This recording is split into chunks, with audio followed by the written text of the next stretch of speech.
대통령의 권력의 힘으로 이걸 하고 있다는 거예요. 필연적인 실패의 길로 가고 있다. 이재명 저는 그걸 난동이라고 보는데요. 대통령이 개파의 수장처럼 행동하고 있어요. 절대 권력은 100% 부패합니다. 아무리 품질 좋은 생선을 갖다 파는 어물전도 비린내는 나기 마련이에요.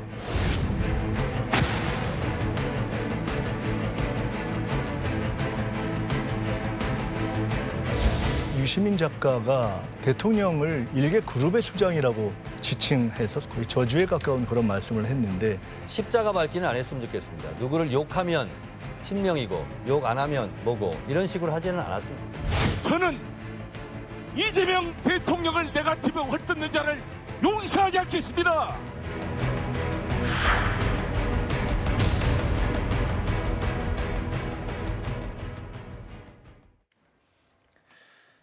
자, 선거에서 반드시 질 거다.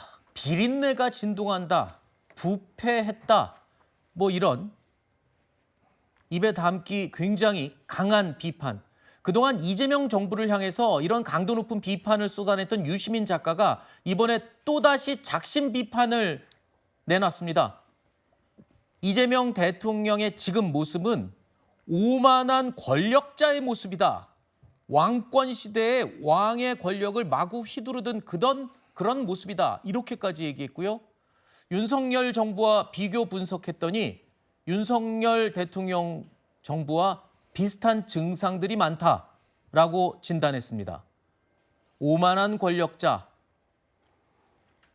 자, 이게 야당에서도 나오기 힘들 만한 비판인데 유시민 작가가 이런 표현을 했습니다.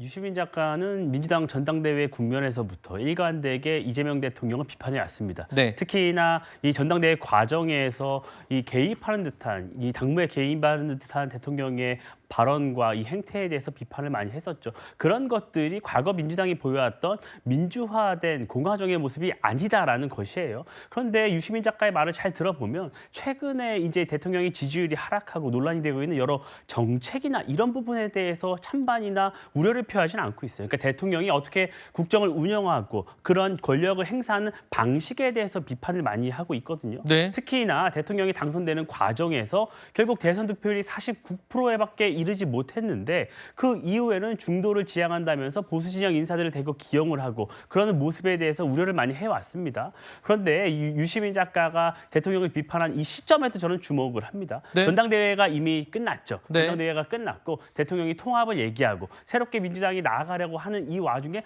또다시 비판을 함으로 인해서 민주당이 전당대회에서 이후 통합이나 어떤 이런 수렁에서 좀 빠져나오기 어려운 모습으로 보입니다. 네. 유시민 작가의 비판은 이뿐만이 아니었습니다.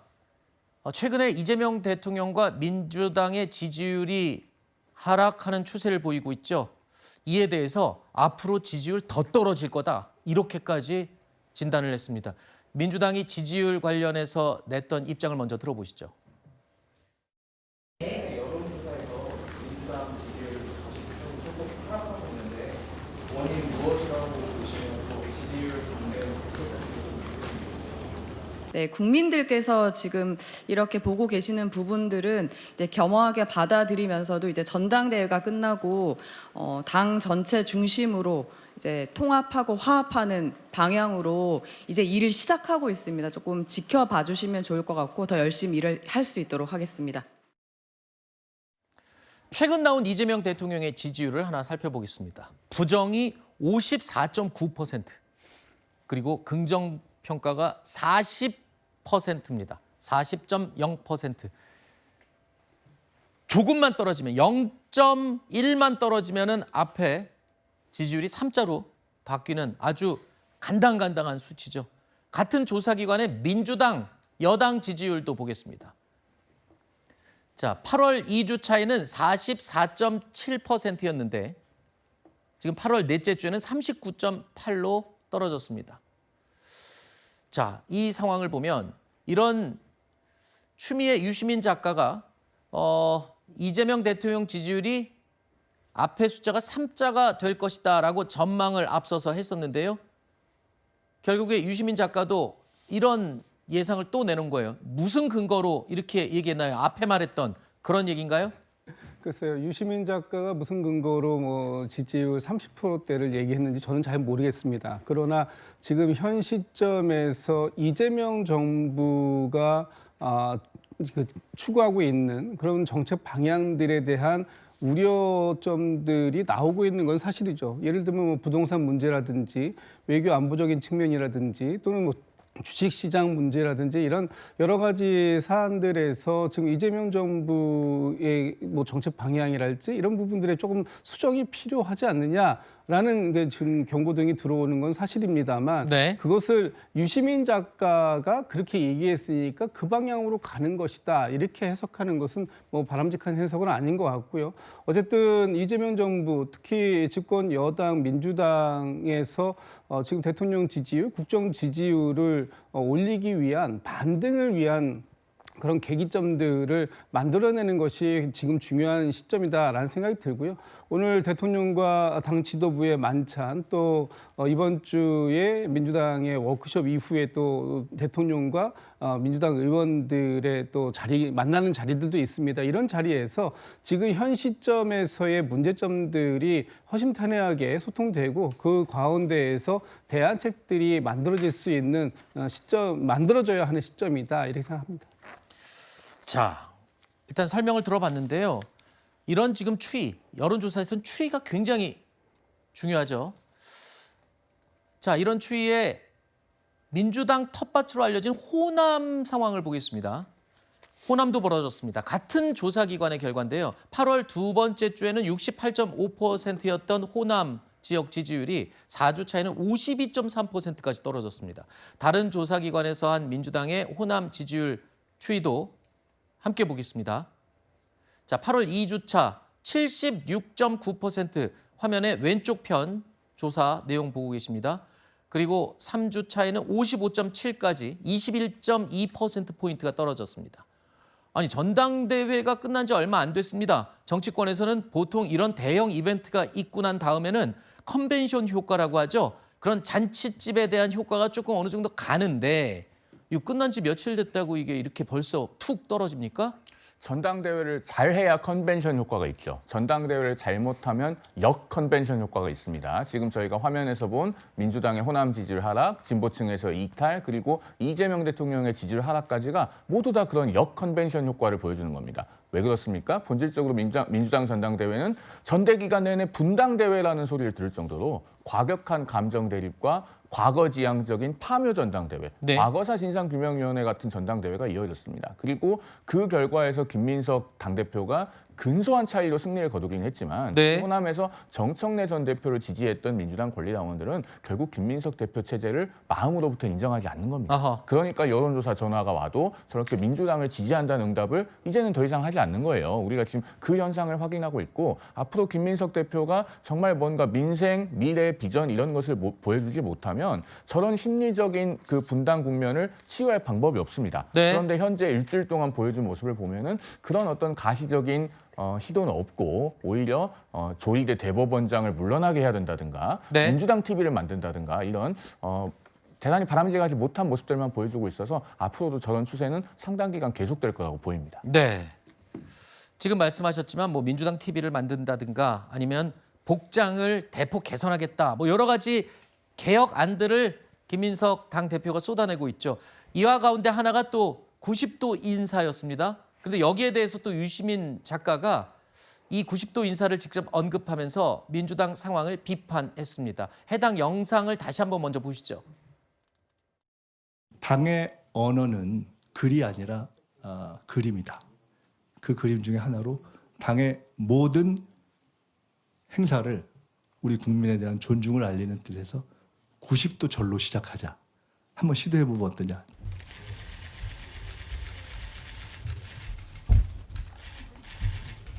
네.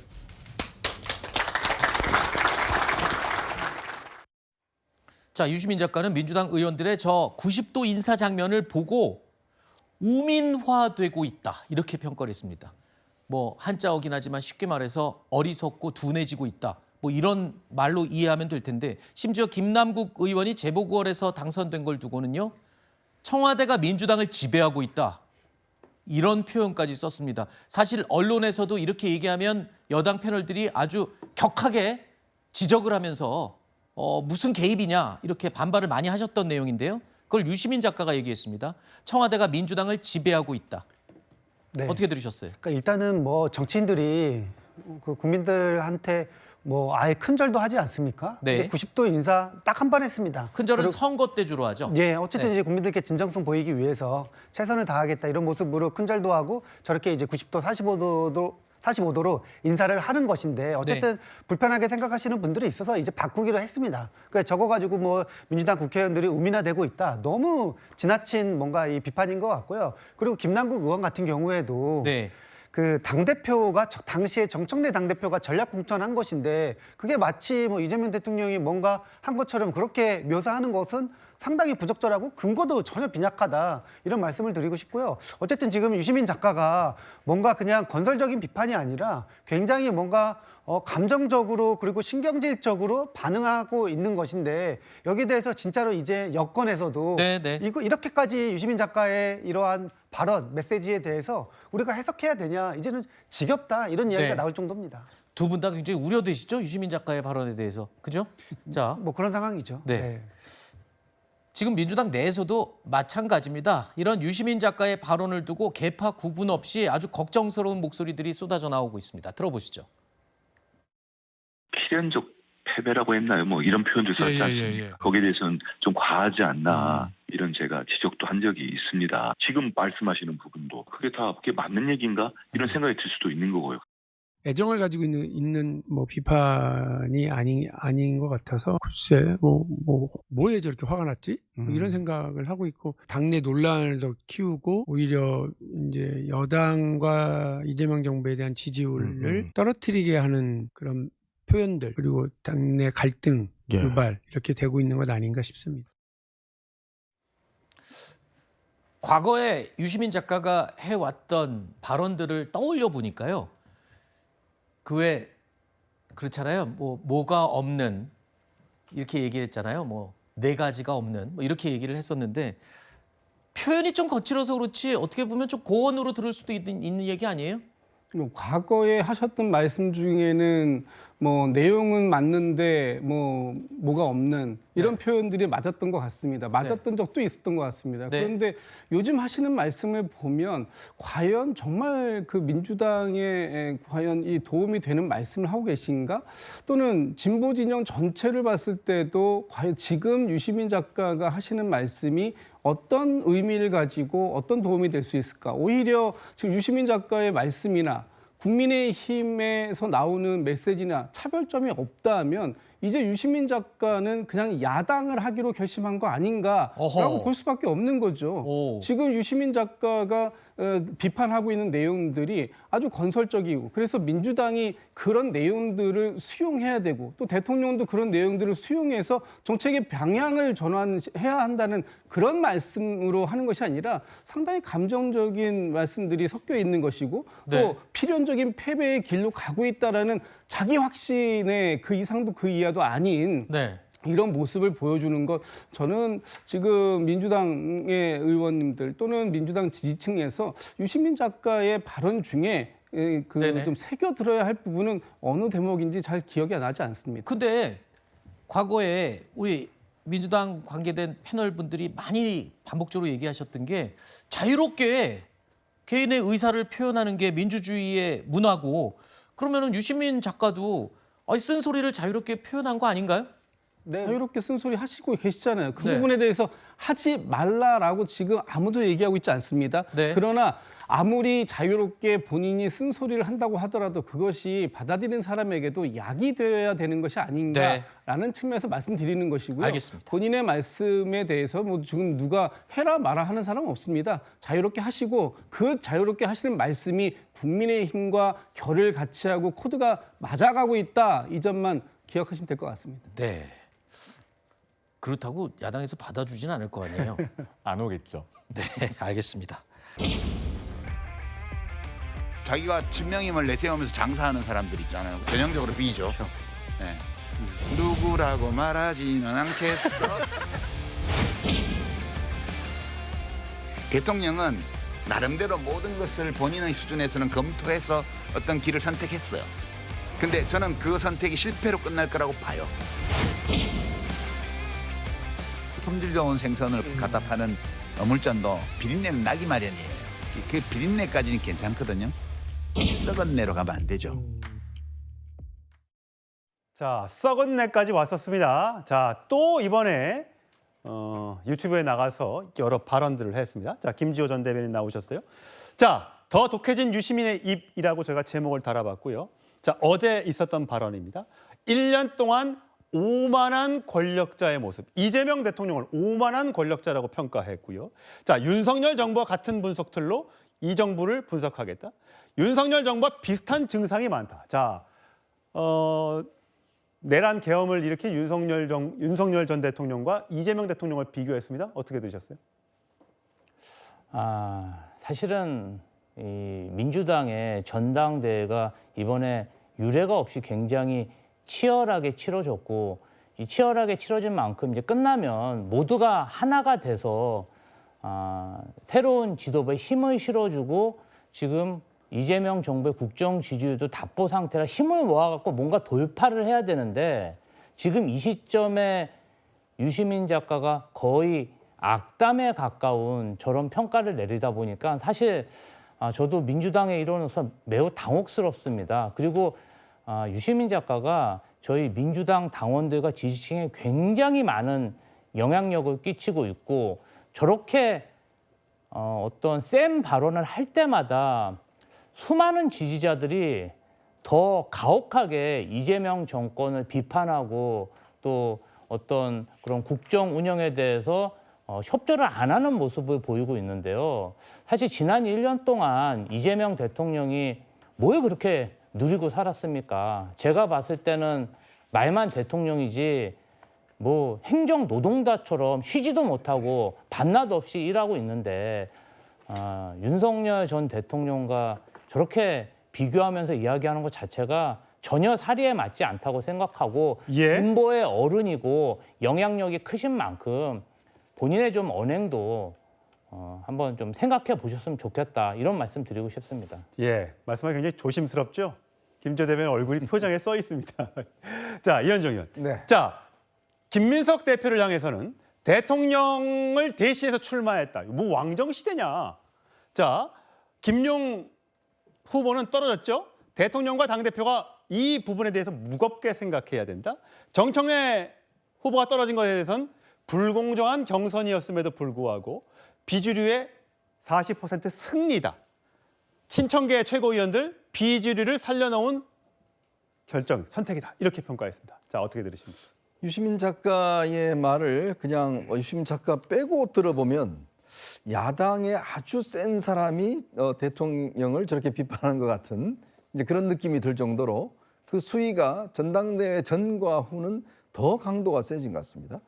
특히 뭐 제가 조금 이렇게 들으면서 충격적이었던 게 지금의 싸움을 소위 이제 왕당파와 공화파의 싸움으로 이야기를 하더라고요.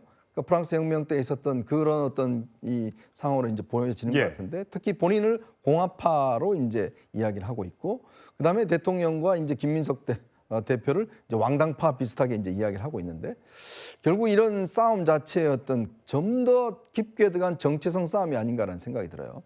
그러니까 뭐냐면 뭐 제가 볼 때는 아마 이 유시민 작가가 바라보는 관점은 동의할 수 없습니다. 왜냐하면 기본적으로 이게 이재명 대통령이 코어 지지층의 어떤 이 밀착도가 낮아서 이랬다. 괜히 중도 실용으로 가서 이런 문제 생겼다. 저는 이건 절대 동의할 수는 없어요. 그렇지만 저 말만 빼놓고 본다면 지금 이재명 대통령이 결국 이제 김민석 대표를 픽으로 해서 당선시켰고, 또 거기에다가 여러 가지 어떤 정책이나 등등을 본다 하면 유시민 작가의 말이 과연 이게 무리한 말일까라는 것에 대한 의문을 갖지 않겠습니까? 더군다나 너무 직설적으로 이야기했기 때문에 그게 충격적이지만, 내용면으로 보자면 지금 이재명 대통령이 하고 있는 뭐 여러 가지 어떤 행태, 또 민주당이 하고 있는 행태가 결국 굉장히 어떤 민주적 정당이라고 보기는 어려운 상황으로 가고 있는 게 아닌가라는 문제 제기를 한 것 같아요. 특히 뭐 백낙청 전 교수 같은 경우는 아예 이런 유시민 씨의 이런 행동을 반란군이라고 지금 아예 지칭을 하던데, 그러니까 그만큼 지금 여권 내부에 싸움 자체가 이제는 서로 타협할 수도 없고 물러설 수도 없고 이제 어쩌면 정체성, 서로의 이념 등등을 놓고서 정말 이제 본질적인 문제를 갖고 싸우는 단계로 접어들었다고 생각이 듭니다. 예. 거의 뭐 살기가 느껴질 정도의 발언들이 오가고 있습니다. 전당대회가 끝났음에도 불구하고요. 통합을 기대했던 많은 민주당 지지자들은 과연 이 발언을 보고 어떻게 생각할까요? 그러면서 유시민 작가가요. 청와대를 향해서 헌정곡을 선물했다고 했습니다. 어떤 노래일까요? 들어보시죠.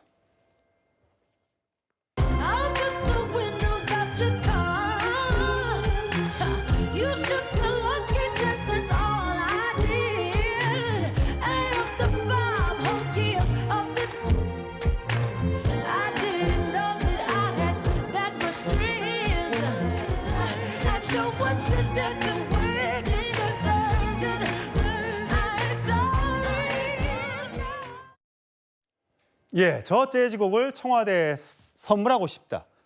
네, 피 같은 5년을 날려보내고 연인 사이에 있었던 문제인데 제목만 따지면 버스트 유어 윈도우즈니까 창문을 깨버리겠어 이런 겁니다. 자, 내 피 같은 5년 낭비하게 해놓고 넌 내게 전부를 줬는데 난 내게 전부를 줬는데 넌 가지고 놀았지. 내가 내게 한 짓 생각하면 넌 당해도 싸.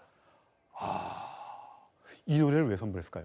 글쎄요, 저는 음악에 조예가 없어가지고 저런 노래가 있는 줄도 몰랐는데 어쨌든 가사를 보니까 뭐 노래 자체는 뭐 제 취향은 아닌 것 같은데 가사 내용을 보니까 섬뜩하다는 그런 생각이 듭니다. 그런데 중요한 건 뭐냐면은 단순히 저 가사뿐만 아니라 이미 유시민 씨가 지난달 7월 15일에 어떤 유명한 유튜브에 나와가지고 뭐라고 이재명 대통령을 비판이 아니라 그 이상의 이야기를 했어요. 뭐라고 이야기했냐면 필연적 실패의 길로 대통령이 가고 있다. 그 이야기나 지금 저 버스트 유어 윈도우스나 가사 내용이 뭐 똑같은 거 아니겠습니까? 저는 어떻게 지금 같은 민주당 내에서 오히려 지금 국민의힘은요, 저 유시민 씨 비판에 의하면은 이재명 대통령을 비판하는 것도 아니지 않나? 저는 그런 생각이 드는데 중요한 건 뭐냐면은 대통령 입장에서야 저런 비판이 굉장히 불쾌할 수 있겠는데 더 큰 문제는 저 비판이 일리가 없는 것이 아니지 않는가 이런 생각들이 들기 때문에 그다음에 윤석열 정권도 당대표가 교체되면서 그때 지지 기반이 많이 허물어졌는데 이번 전당대회를 통해서 저와 같이 친명과 친청의 저와 같은 갈등으로 인해 가지고 민주당도 전철을 비슷하게 밟는 것이 아닌가 이런 생각을 저 역시 하지 않을 수 없다 이런 생각이 듭니다. 예, 유리창을 깼다. 자, 누가 누구의 유리창을 깬 것인가? 해석을 해보면 유시민 작가의 말로는 이 가사의 화자를 시민으로 평가를 했더니 시민이 권력자의 차에 돌을 던져 차창을 깼다. 물론 다 깬 건 아니고 일부를 깼다. 아직 회복할 수 있는 시간은 있다라고 얘기를 했습니다만 돌팔매질로 차창을 깼다. 굉장히 섬뜩하게 들릴 수밖에 없는데 자, 이번 지선 6월 3일 날 있었던 지방선거에 낙선한 후보들을 콕 집어서 저격까지 했습니다. 자, 유시민 작가는 이렇게 얘기했습니다. 자, 이재명 대통령은 21대 대선에서 득표율 49.42%로 당선이 됐었는데 이른바 명픽이라고 했던 서울시장, 성남시장, 부산 북구갑 이 명픽 후보들은 다 낙선을 했다. 자, 이동학 초. 네. 자, 이거는 어떻게 보세요? 그러니까 일종의 특정 안경을 쓰고 계시다 이렇게 생각을 합니다. 왜냐하면 패배 요인이라고 하는 것은 상당히 복합적입니다. 종합적이기도 하고요. 지금 하정우 후보 같은 경우는 명픽이다라고 했는데 공천한 사람은 누굽니까? 정청래 대표입니다. 예. 그런데 중간에 우리가 중간도 아니죠. 거의 선거 초반에 오빠 발언이 있지 않았습니까? 저는 그 오빠 발언 듣자마자 이거 선거 쉽지 않겠다라고 직감을 했던 사람입니다. 그러니까 이것을 누구 탓을 하기 시작하면 실제로 서로 탓할 게 엄청나게 많습니다. 그래서 종합적인 선거의 결과를 일정 부분 누구의 탓이다, 누가 픽을 했기 때문에 그런 거다라고 한다면 저는 그러면 당 대표가 이게 대통령이 공천을 했다라고 하려면 당대표가 승인이 있거나 허락이 있거나 당연히 그 과정이 있었어야 되는 것 아닙니까? 근데 그거를 책임을 일방적으로 어떤 의중을 전달했던 사람에게 그걸 일방적으로 미룰 수가 있습니까? 저는 그건 온당하지 않다라고 생각하고요. 공천 시스템에 의해서 당에서 판단을 하는 거죠. 말도 안 되는 사람을 당연히 청거하거나 주변에서 이 추천이 들어오게 되면 당에서 그걸 걸릴 수 있는 시스템이 있는 겁니다. 그러니까 할만하니까 당에서도 그런 공천장을 내줬던 것이고 그 총괄적 책임은 당의 지휘하에 치러진 선거에서 어떻게 누구 탓을 할 수 있습니까? 예. 자, 유시민 작가, 민주당을 향해선 마시간 정당이다. 이렇게 평가했습니다. 이번에도 구체적인 사례를 콕 집어 거론했는데 누구였을까요? 화면으로 확인하시죠.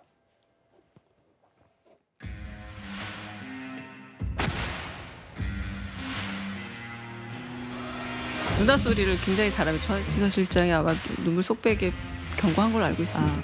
저를 포함해서 김남국 전 비서관, 김현지 실장의 조사와 감찰을 실시했으며 안산 갑에는 김남국 전 국회의원을 전략 공천하기로 의결하였습니다. 당의 모든 행사를 국민에 대한 존중을 알리는 길에서 90도 절로 한번 시도해보고 어떠냐.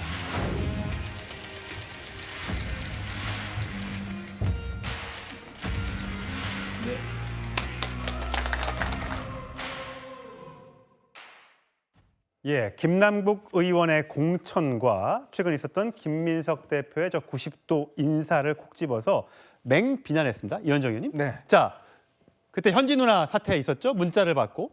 이렇게 해서 문제가 돼서 청와대에서 나왔는데 바로 당 대변인이 됐고 그렇죠. 국회의원 공천장까지 받아서 당선이 됐단 말이죠. 근데 사고 쳐서 청와대 사표 내자마자 당 대변인 시키고 공천을 줬다. 90도 절하라고 하는 이상한 조폭 문화, 당이 우민화됐다라고 얘기하면서 청와대가 민주당을 지배하고 있고 인간 사회에서 침팬지 사회로 가고 있다. 이건 말이 좀 너무 심한 것 같기도 한데. 근데 저는 저 분석에 상당 부분 동의를 합니다. 왜냐하면 민심이라는 건요 하루아침에 떠나지 않습니다. 그 따져보면 켜켜이 쌓이면서 그것이 질적 변화를 하면서 민심이 떠나가는 거거든요. 자, 김남국 의원 사례를 보면 저 정도 예전에 이 일이 벌어졌으면 사실상 정계를 은퇴하든지 아니면 정말 다른 어떤 페널티를 받아야 되는데 상을 받았잖아요. 아니 전략공천이라는 엄청난 상을 받았지 않습니까? 자, 그게 과연 이게 지금 합리적인 선택일까요? 에이, 뭐 이 정도 한 사람 뭐 공천하는 가지고 국민들이 뭐라고 그러겠어? 다 봅니다, 국민들은. 하나하나 봐요. 자, 그리고 김민석 대표에 대해서 당선된 이후에 많은 국민들은 기대를 했습니다. 뭐라고 그랬습니까? 유능한 민생정당을 만들겠다고 이야기를 하면서 태도와 언어와 그다음에 뭐 문화를 바꾸겠다라고 이야기를 했잖아요. 근데 알고 봤더니 그 문화 바꾸는 게 90도 인사였어요. 이제 복장도 바꾼대요. 그리고 복장 규정도 만든다고 그럽니다. 그리고 뭐 이 광화문에 또 제2당사를 만든다고 그래요. 그러니까 저는 이런 모습이 김민석 대표가 정말 유능한 민생정당이면 민생의 현장으로 가야죠. 거기서 국민들의 말을 듣고 이거를 청와대에다가 이거 아닙니다. 제대로 이야기를 하고 뭔가 어떤 합리적인 정책을 내오는 게 가장 우선순위인데 하자마자 뭐라고 그랬습니까? 어이 조이대 씨 이런 이야기를 했습니다. 아니 아무리 그렇지만 여당의 대표가 대법원장을 씨라고 이야기를 하면 말이 되나요? 자, 그러면서 이제 90도로 인사를 해요. 저 모습 어디서 많이 보셨죠? 저 윗동네 사는 모습입니다. 자, 그런 모습을 얼마나 창피한 건가요? 그리고 이제 옷도 통일한다고 그래요. 이제 복장 규정을 만들어서. 이게 무슨 뭐 정당이 무슨 회사입니까? 예전에 70년대, 80년대 회사입니까? 뭐 다 단복 입고 다니라는 거예요.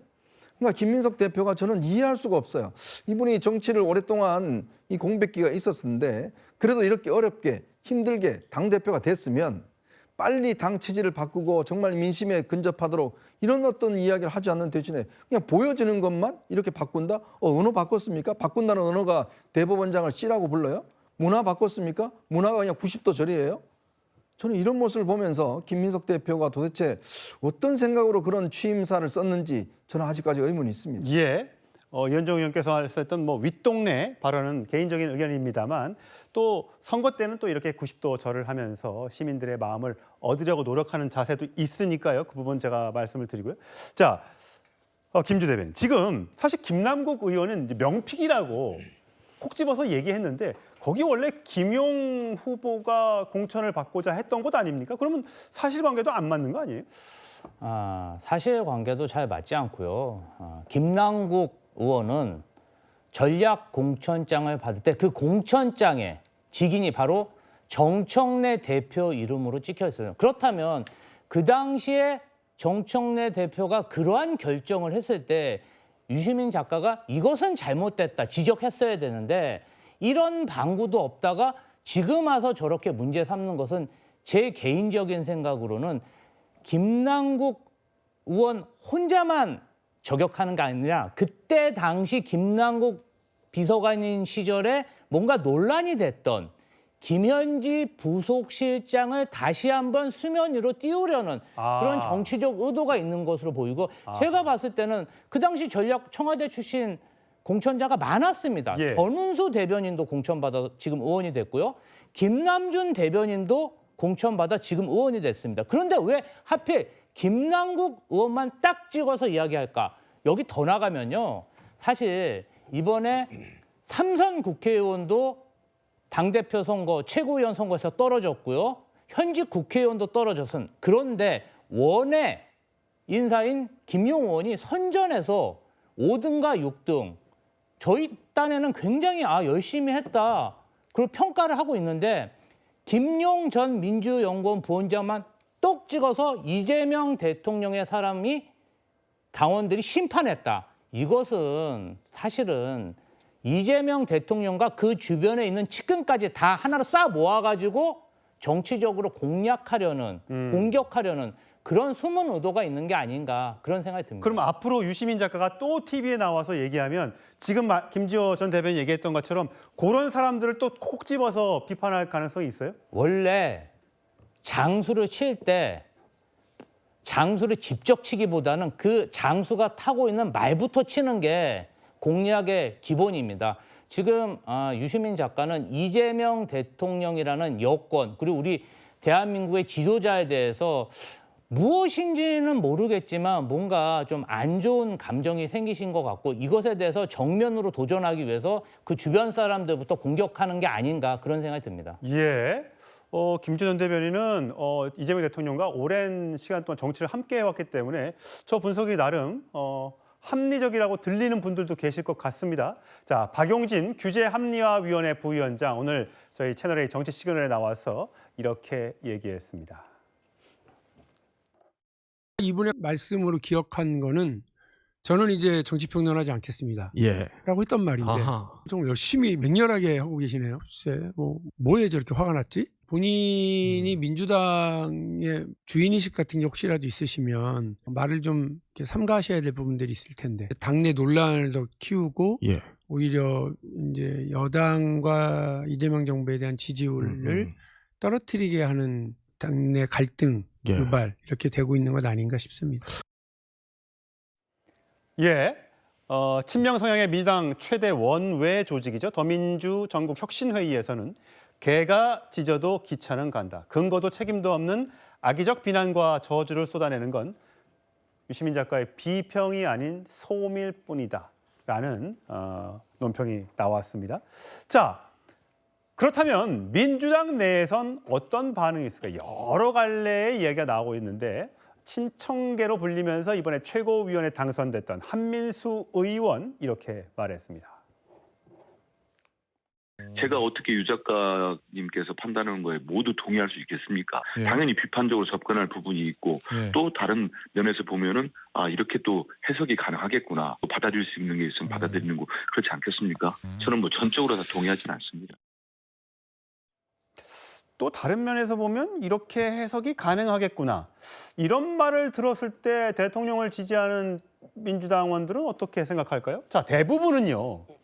유시민은 이제 작가 아닌 무당이다. 함께 판 우물에 침은 뱉지 말아야지. 내란 세력과 커밍아웃하라.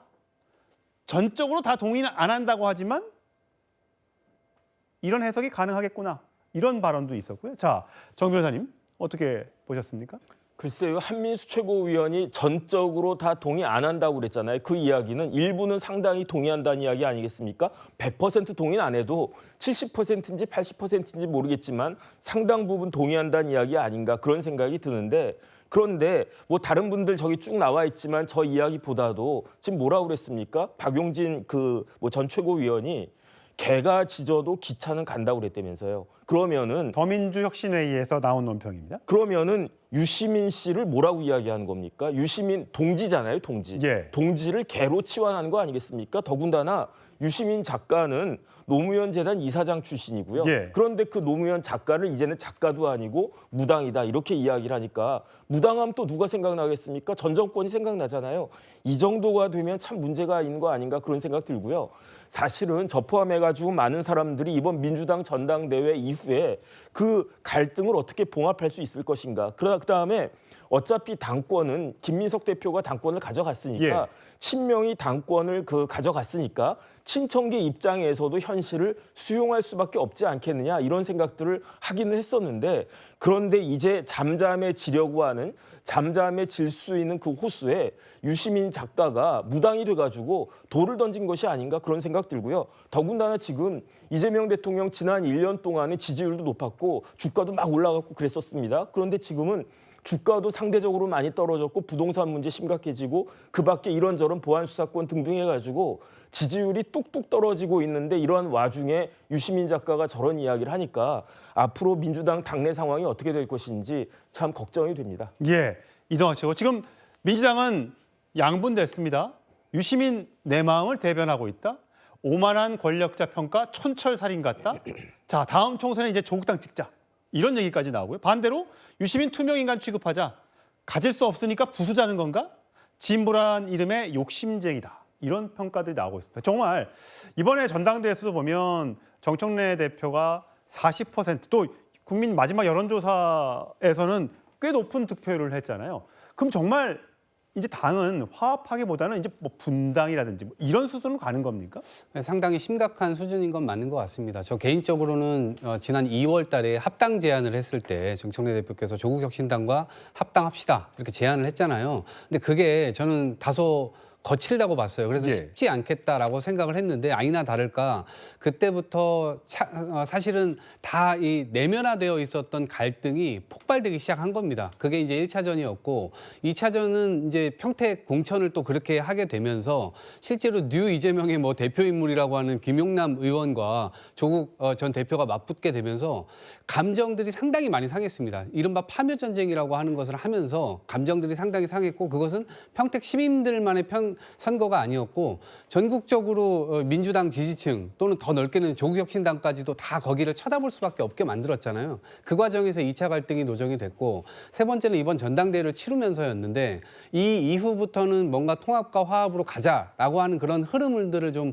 어렵게 만들어가고 있는 상황인데 유시민 작가 이렇게 함으로 인해서 제가 볼 때 이게 4차전 양상으로 가는 게 아닌가 이런 걱정이 들고 어쨌거나 총선도 그렇고 대선도 그렇고 선거에서 이겨야만 우리가 원하는 세상을 만들기 위해서 일을 할 수 있다. 그 기회를 얻을 수 있다라고 예. 하는 점에서 지금의 갈등이 저는 잘 복원되기를 바라지만 지금 서로에게 상처 주는 말, 정말 심한 말들 이런 것들은 좀 삼가해야 될 때가 아니냐 이렇게 생각을 합니다. 예, 무슨 동물의 왕국도 아니고 개가 나오고 침팬지가 나오고 이런 험한 말들이 오고 가다 보면 정말 사이가 회복되기는커녕 점점 더 멀어질 수밖에 없을 것 같다는 생각도 듭니다. 김지호 대변인, 지금 그러다 보니까 당연히 당의 분열상이 나타나게 되면 지지율은 떨어지게 되겠죠. 민주당의 지지율이요 44%던 것이 40% 밑으로 뚝 떨어졌습니다. 국민의힘은 33으로 올랐고요. 눈여겨볼 만한 건 조국 혁신당이 6%대로 올라섰다는 겁니다. 친청계의 선전이 혹시 당 지지율에 영향을 미쳤는지 모르겠습니다. 그다음이요. 자, 이재명 대통령의 지지율을 보면 긍정이 40, 진짜 40에 턱걸이 했습니다. 부정이 54.9로 껑충 뛰었고요. 자, 그렇다면 이재명 대통령의 코어 지지층이라고 할 수 있는 곳은 어딜까? 지역적으로 보면 호남이겠죠. 호남이 68.5던 게 52.3으로 떨어졌습니다. 자, 이 지지율에 대해서 지금 민주당, 그다음에 청와대 어떻게 생각하고 있습니까?